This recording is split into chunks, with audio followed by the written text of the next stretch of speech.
Note to self, never, ever, ever follow our fantastically talented Conservatory of Music students. Weren't they fantastic?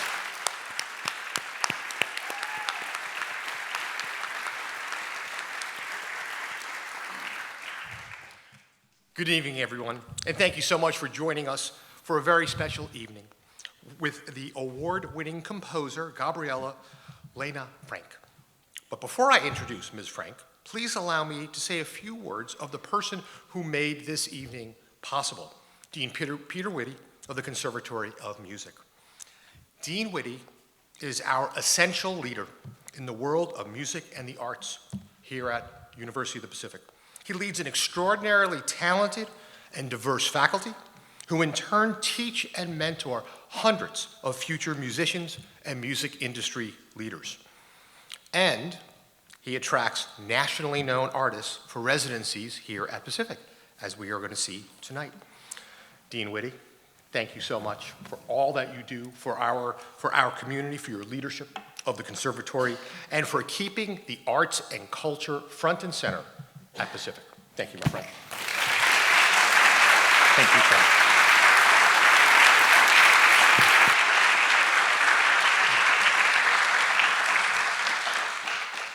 It is now my distinct pleasure to introduce our guest of honor.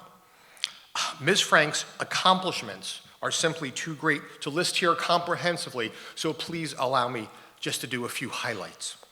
Ms. Frank is Musical America's 2026 Composer of the Year. She is the winner of a Latin Grammy and nominated for Grammy Awards as both a composer and a pianist.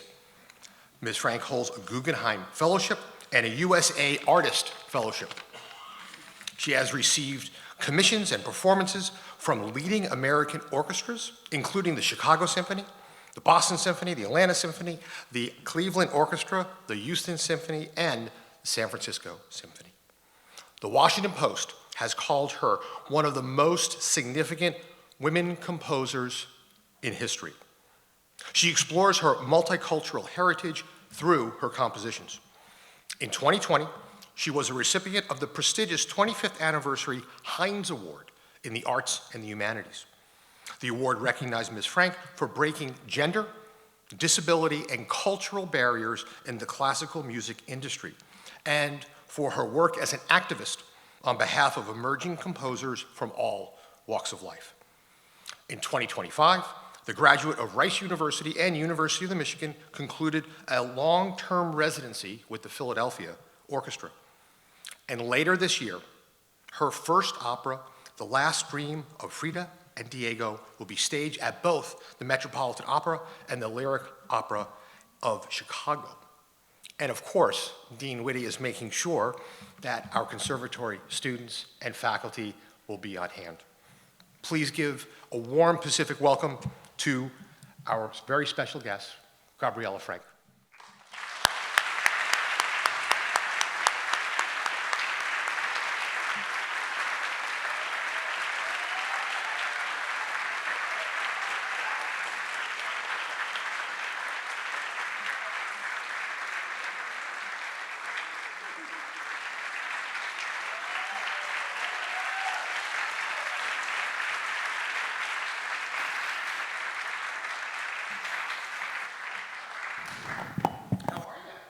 I'm doing really good. Good to see you. I'm so happy to be here with all of you. Isn't she wonderful? So tell us just a little bit about this work. I'm certain that everybody in the audience is thinking, oh, she whipped up some tune named San Joaquin after the Pacific residency, and that wasn't the case. If you were reading carefully, you saw the note was 2008 on that date. So tell us about the work and how it came to be.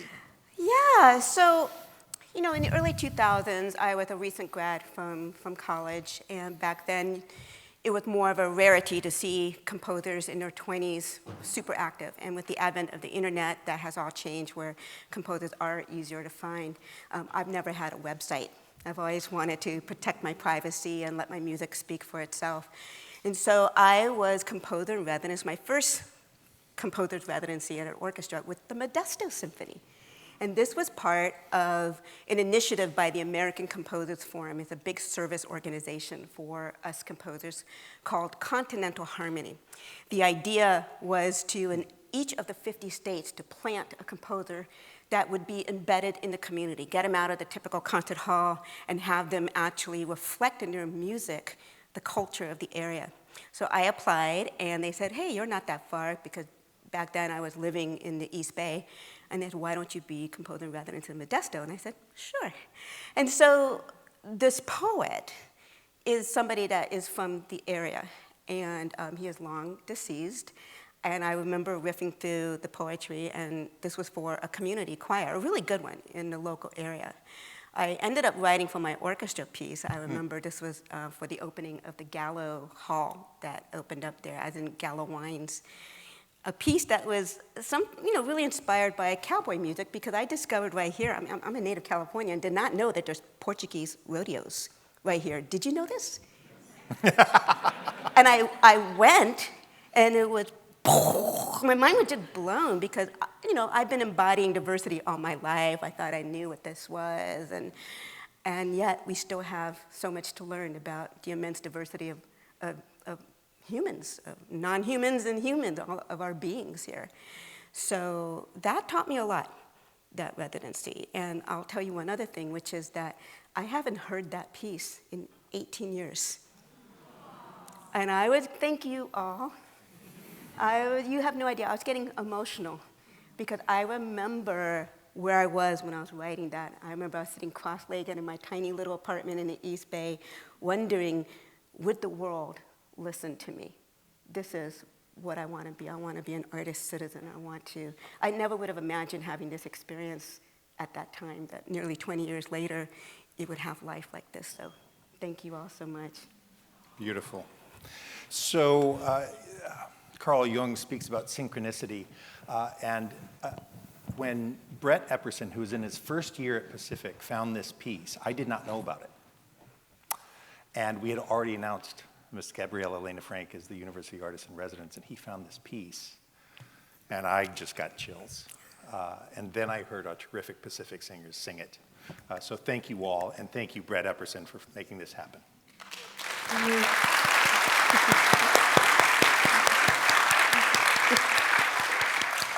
So you mentioned you're from around the way in Berkeley, and a remarkable community, and you are here because you are a remarkable composer and a remarkable American composer, celebrating the cultures plural that make this land yours and mine. So will you tell us a little bit about how that amalgamation of cultures emerged in your own life, and how you give it voice? I think my story is a deeply American story.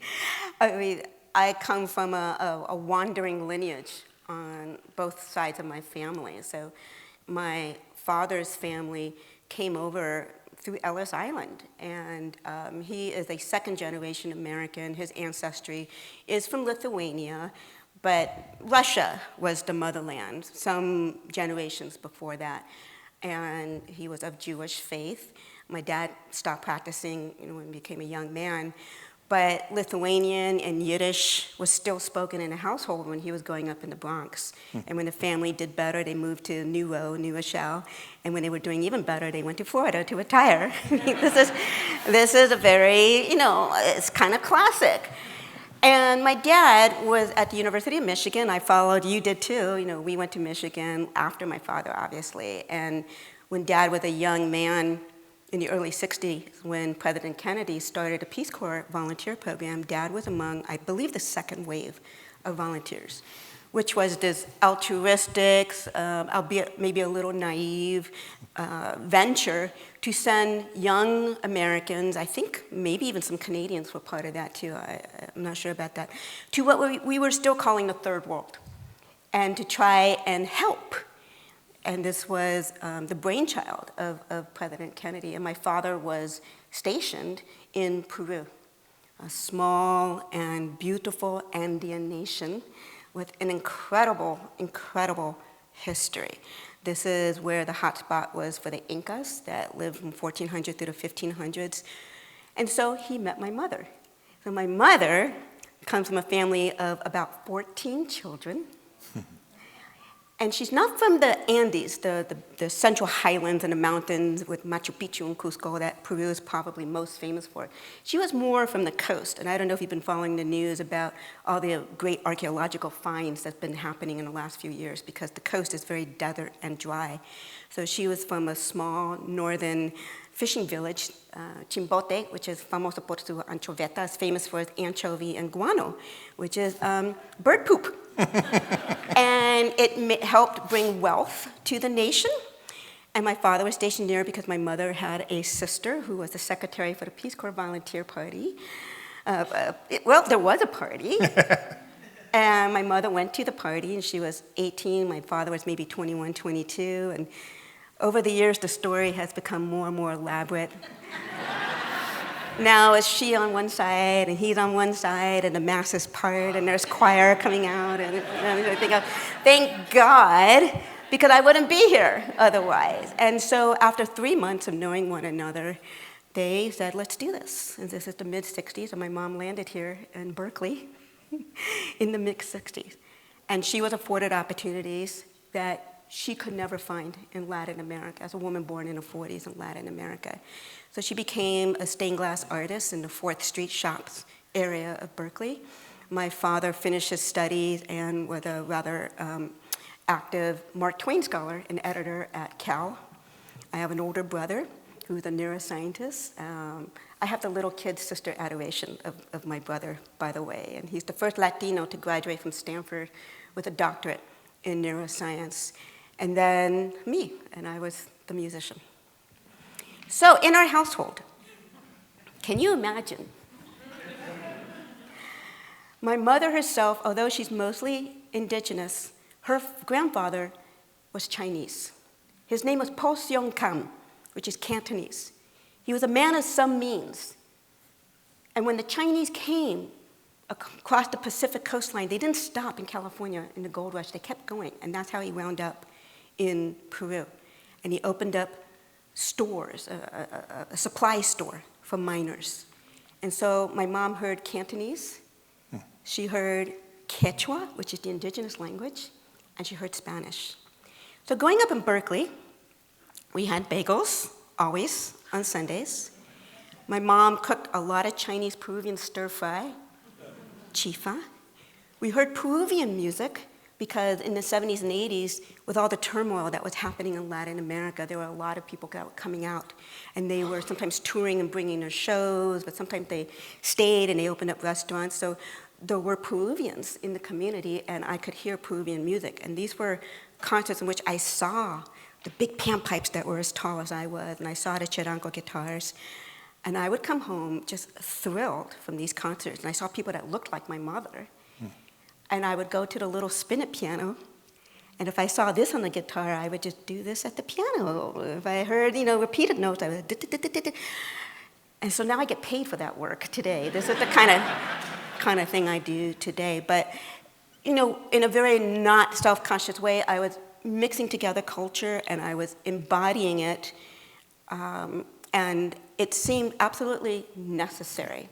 I also had my first piano teacher, who was like a second mother, was a refugee from South Africa. This is very Berkeley. And she would give me songs from Africa as well as from countries that don't exist anymore in Europe. And I began to see music as a marker of a people that existed and maybe no longer exists, but the music is like an echo. It's like an echo of who they are. I believe that the art helps you know who you are, and she was very influential on me as well. That's beautiful. We have some images. Imagine composers certainly would want to learn their craft with Gabriela Lena Frank, and they have, and they're wearing the right sweatshirts. Thank you, Miranda. And we also teach a class in the gen ed area called Music of the World's Peoples. And so Gabriela Lena Frank got to work with our students in that class and speak about all the ways in which global majorities make music. You'll hear from Heidi Moss Erickson just a little bit later. And she's a scientist and a soprano, and she keeps educating me that we were musical before we invented language.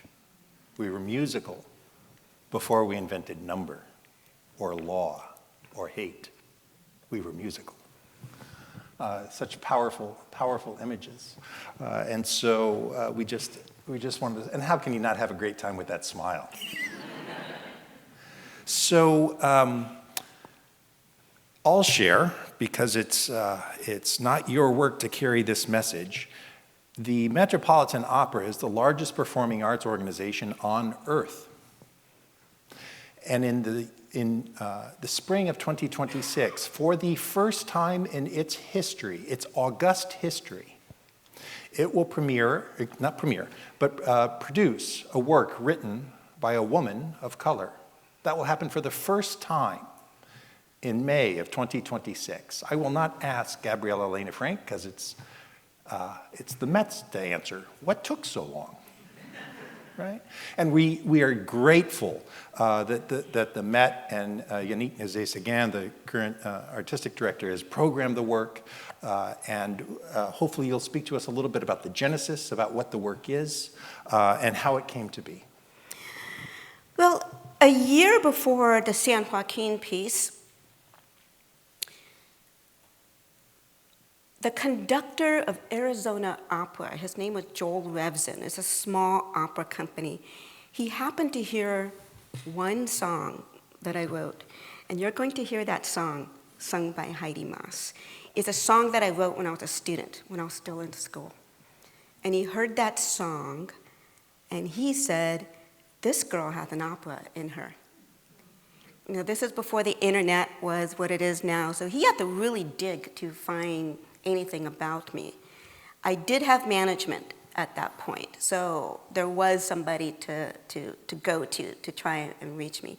And he did something very dramatic. He sent me an email, and he said, I want to have lunch with you. I'm going to fly over so I can have lunch with you. And I was thinking, oh my God, somebody's flying over, and just to have lunch. And he said, I'm going to bring my staff. And I'm thinking, oh my God, he's bringing this entourage, like, what is this? And he did. He brought some staff, and I just remember that his eyes were just shining, and he said, you can do this. You know this, right? You can do this. And I was thinking, no, I'm happy to write string quartets. I didn't even have a lot of orchestra music at that point.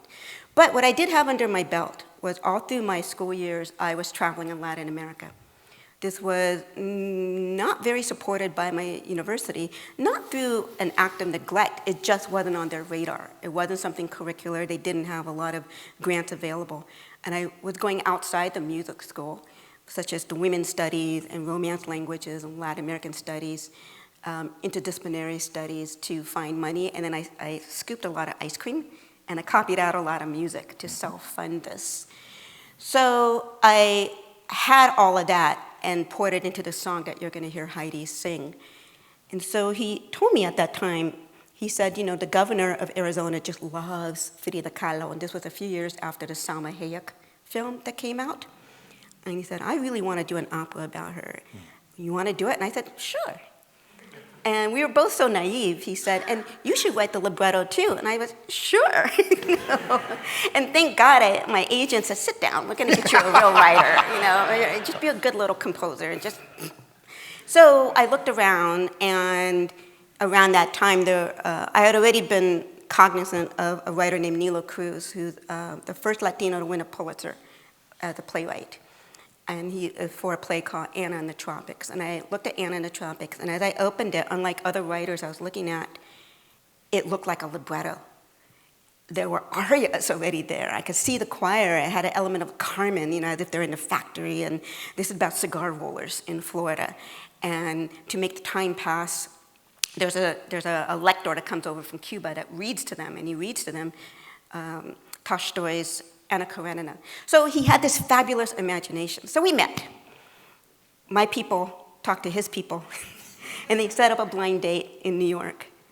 And I remember I almost bought a rose to put down to see if he had a sense of humor, and I said, no, what am I doing? Oh my God, you're gonna think I'm an idiot. I'm not gonna do this. So we hit it off. And he said right away that he did not want to do a biopic, that it didn't make for good drama on the stage.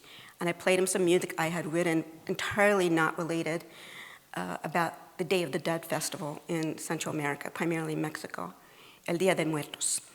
And he heard that, and instantly he had the universe. And he said, this is what we're gonna do. Arizona Opera had to pull out. And for the next 15 years, the opera just was pitched and did not get picked up. Companies were saying, no, it's in Spanish. We've never worked with a brown team before. They didn't, explicitly say that, but it was implied. Meanwhile, Neil and I kept working.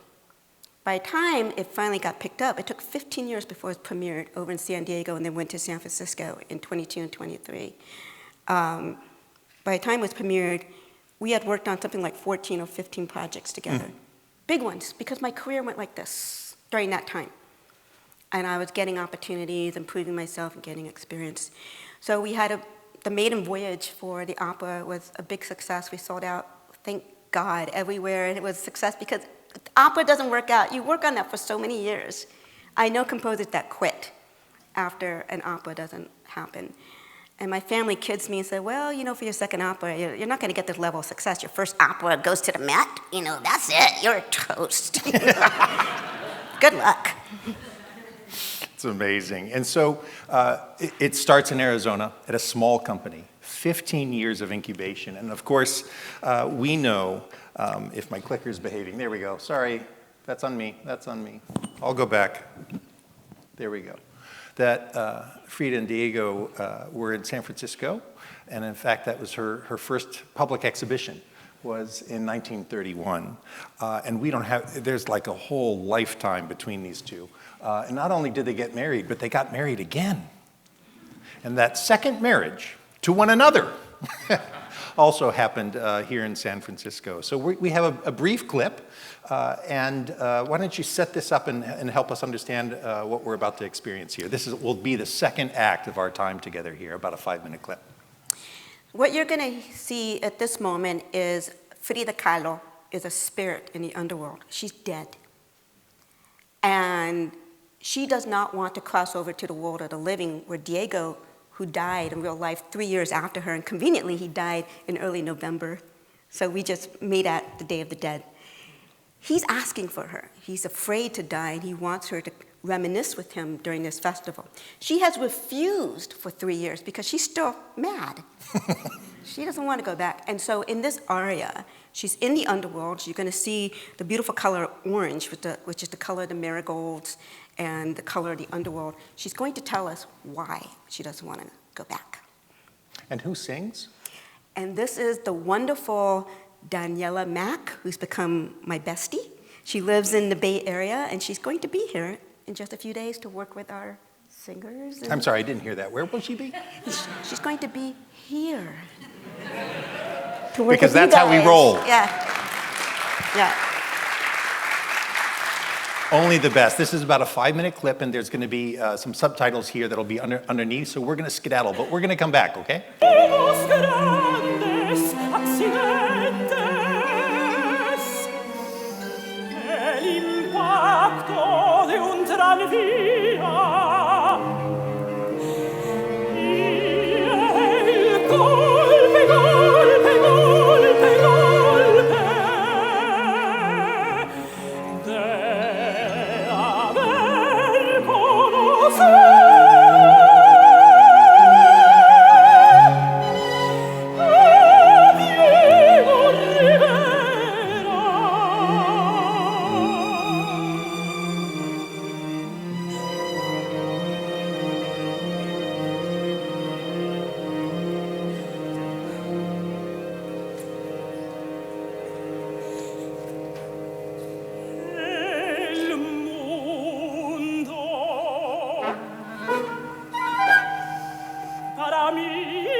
Nada libre como un pez, como un pez.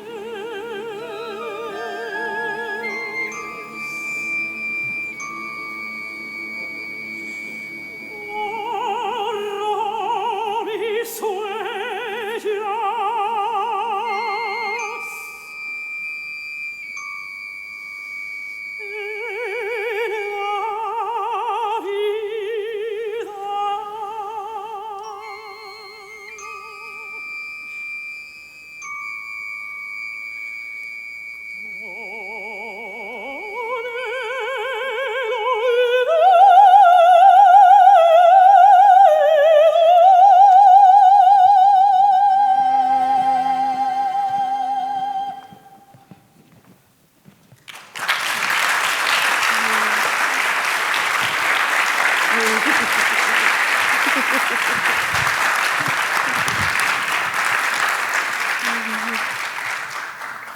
Gabriela mentioned that the work is sung in Spanish.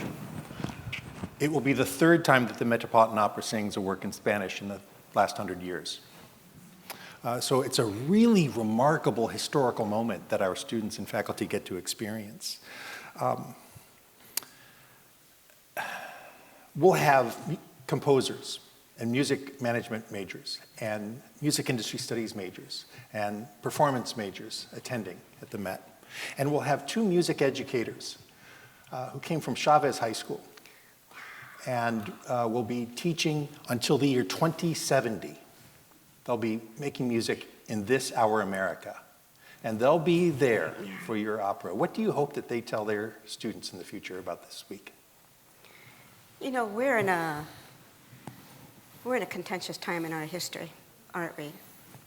Thinking about immigrant communities being targeted and citizens being targeted, and there's a target, particularly on the back of the Latinos. I feel this very deeply. I carry my passport with me everywhere now. And so does my mother, and I fear for her. She has a heavy accent. And at the same time, we have a historic development where culture centers are opening their arms, not closing their arms, but opening their arms to immigrant stories.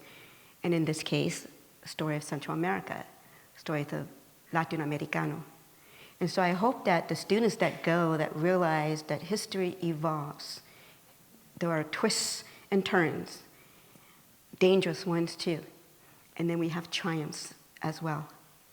There is space and there's a place for all of us here. And forgive me for getting emotional about this, but my whole life has been an exercise of visibility in times in which we are contending who's a good American, who belongs here. And of course, this is not unique to the US. This is happening all around the globe. So I want to say, I hope that they say to their students, it was no big deal. But it is a big deal. And hopefully by the time they take their students to see an opera, the way my teacher took me to see his opera when I was a student, and I knew I was witnessing something historical, that this will be like the 10th or 20th time that they're seeing an opera by a woman of color. Beautiful. Thank you. You mentioned that this work was born from a song that you composed independently, and Professor Moss Erickson and Sonia Leong are about to perform it. Can you give us a little context about that and how it came about, and then we'll hear from them. This is a student work. If you had told me that a student work was going to catch the interest and lead, how many years later, 27 years later, would bring me to the Met, I would not have believed you. And this song that I wrote is one of the first songs I ever wrote in Spanish. It has some Quechua in it too. I hadn't even begun traveling regularly in Peru yet. I was getting myself over to Latin America, but I hadn't been to Peru. So when I sometimes hear young composers say, well, I don't know enough. And I often say, I think you do. You can go ahead and get started. And this is a testament to it. So it's inspired by words and poetry that was collected by a writer named Jose Maria Arguedas, a very important Peruvian writer who was born in 1911 and died in 1969. And he was multilingual. even though he was a white Peruvian, he grew up with an evil stepmother that put him in a basement with the servants who were Quechua. So he learned this language and he learned the spirit of these people. They weren't animals, they were poets. And you're gonna see the poetry that's up, and it's about a young indigenous woman who is witnessing something very hard. Yeah. Please welcome Professor Heidi Moss Erickson and Professor Sonia Leong.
Tanto bambino,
That's great American music. We're richer because we experience this together. We're richer than when we come together. We've mentioned food and languages and art. And it's people who look like me who need to stand up and say, we're better than this. So I want to thank you. I want to thank you for being with us. Thank you, Peter. It is time for you to interact with one of the world's great artists. I hope you have questions. We'll raise the lights and provide microphones.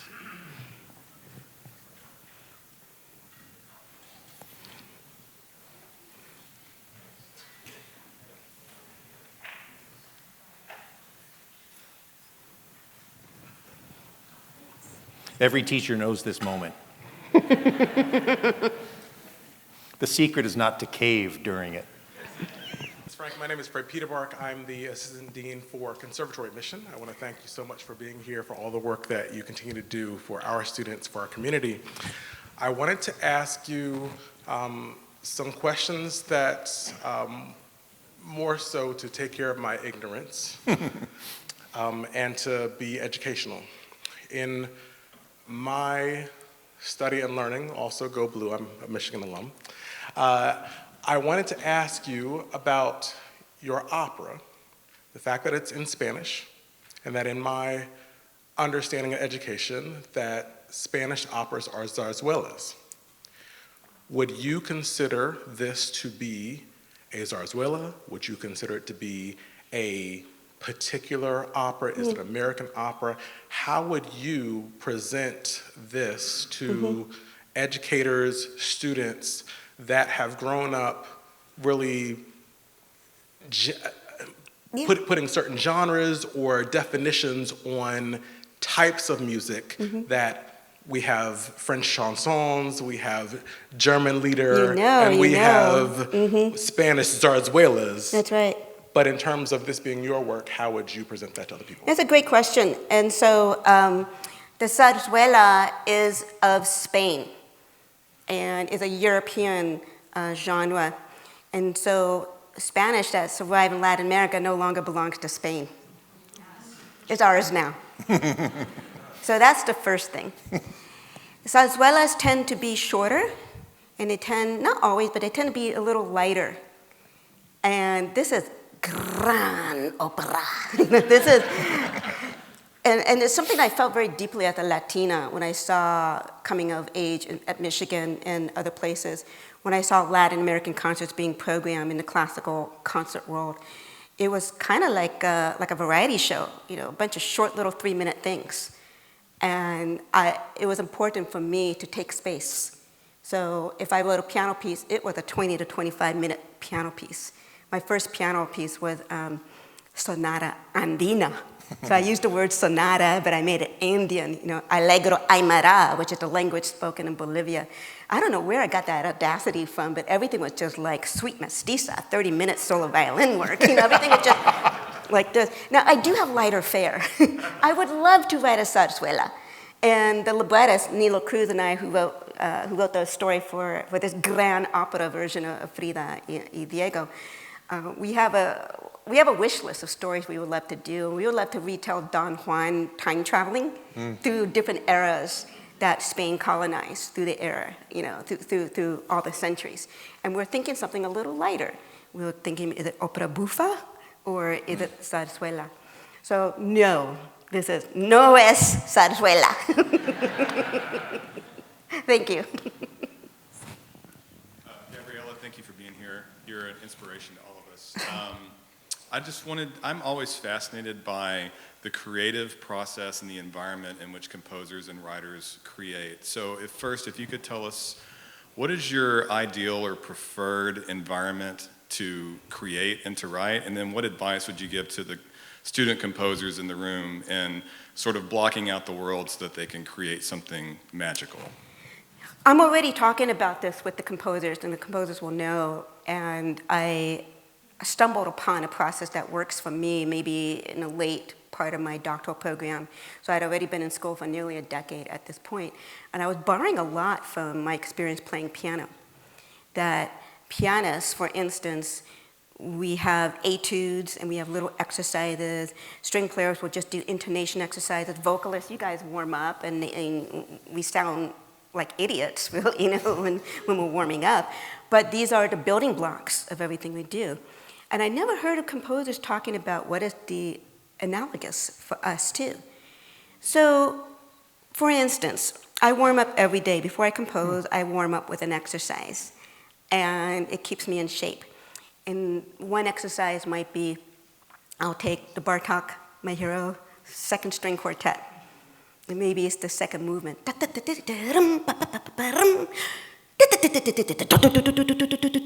it's just a repeated note, and it's ferocious. And I'll give myself 15 minutes, and I'll say, I need to connect that to Mahler 4, the one with the soprano. I'm thinking, oh my God, okay, what can I do? All right, so maybe the quartet, those are the principles of the orchestra, and I'll bring in the soprano first, and somehow I have to make that transition. And I'll just spend 15 minutes on it, and then it gets me in shape so that when I have to do transitions for contracted work, I'm not figuring it out. It's the way we do arpeggios. It's the way we practice all the building blocks. So that's an essential part of my habit. It demystifies what goes into composing. And if I know I'm going to write an opera, for instance, years before I'm writing the opera, I'll start coming up with a diet of all the little exercises, breaking down everything I might need for the opera into digestible little bits. And sometimes I'll bury those into actual pieces in between me and the opera. And it might be something in there that I'm already planning. I need to hear it. I need to hear if it's going to work. So I'm strategic, always. And sometimes conductors will notice one little moment that breaks the patterns, that never happens again. And he said, what do you want me to do with it? I said, don't pay attention to it. Just do it. I just need to hear it. Don't pay attention. Because we need to formulate a habit. I don't like composing on the road. I've learned how to do it. If I have to compose in a hotel room or in a plane, I will plan ahead to do something that it doesn't require the same kind of brain level as coming up with new material. Maybe it's just polishing or something like that. I'm a big believer of saving everything. So I have about 60 binders of notes, and I have all these folders on my drive, and that all have a bit of creative fire, because you know that solution I came up with between Bartók and Mahler is usable. I just have to hide my tracks. And I just have to completely rewrite the music, but the spirit of it remains. And so that's in my binder somewhere, and it's homeless until I find a piece that I can pour it into. So I'm not afraid of a blank page. That takes time to fill up your well. And we don't teach composers, unfortunately, how to do this. I've started to do that with Pacific composers. Just beginning to do that. Beautiful. Thank you. My name is Kweku. I'm a new student at Pacific, and I'm starting to get into composition a little bit myself as well. I wanted to ask you, in addition to the process, how did you identify your creative voice? And especially as your approach seems to be very culturally different, including languages that are not, sort of canonical languages, sourcing things that are just sort of like maybe on the periphery or marginal to like the discipline. Can you repeat that for me just to make sure? Yeah, how did you develop new language, expand the notions of the canons about languages and styles? So musical language, right? Musical styles? Musical languages, but also just your creative voice as a composer. Like what is it that makes, or what was your process for finding your voice, and then did it include, the languages and other things that you were including in the work? So my friend, I wrote a lot of bad music first. That is hidden under this carpet. It will never see the light of day. Every once in a while in the beginning, I wrote something that stood the test of time, like the song you just heard. That's a student work. And you have to do that. You have to go through that painful process as a composer.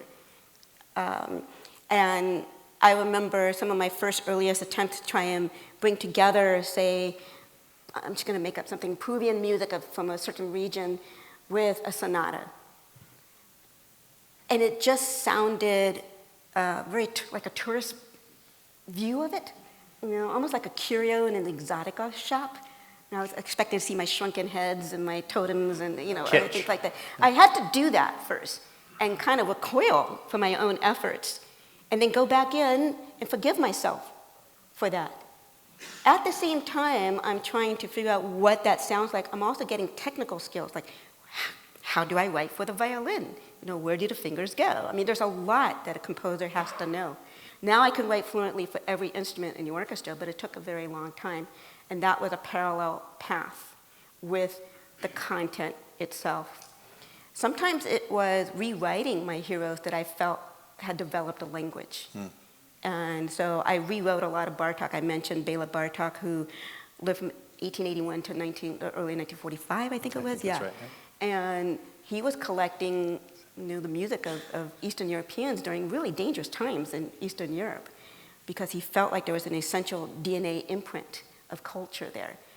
And you look at his earliest attempts, first he's just transcribing. He's just transcribing. There's a famous quote where somebody asked him, did he know this style of this country very well? It might have been Ruthenia, Transylvania. And he said no, because he had only transcribed 10,000 of their melodies. I'd be happy with 50. So I did that too. And then he said it, and then he wrote music that could have been the indigenous music of these Eastern Europeans. And you have to get in it, and it takes time. It takes a lot of time. You can find your heroes, by the way, not just in music. You can look at writers, painters, because the essential skill of storytelling is the same, even if it manifests differently. And now, this voice that I have has to be able to tell a lot of different stories. So we talk about people that have a sound. A sound is a very complicated concept. It's not just repeating yourself. It's very mysterious. But I think I have that at this point, and I can pour it into non-Latino stories. I've been writing a lot of stories inspired by the climate crisis because, look, we're in California and I live in a fire zone. I recently postponed a premiere where I was working with a writer named Drew Lanham, who is a Black ornithologist and a poet. He's a scientist and a poet. Never went to school for his MFA or anything like that. And he wrote this essay called What Do We Do About John James Audubon, as in the Birding Society, the founder of the birding movement. And Audubon killed a lot of birds. He painted beautiful illustrations of them.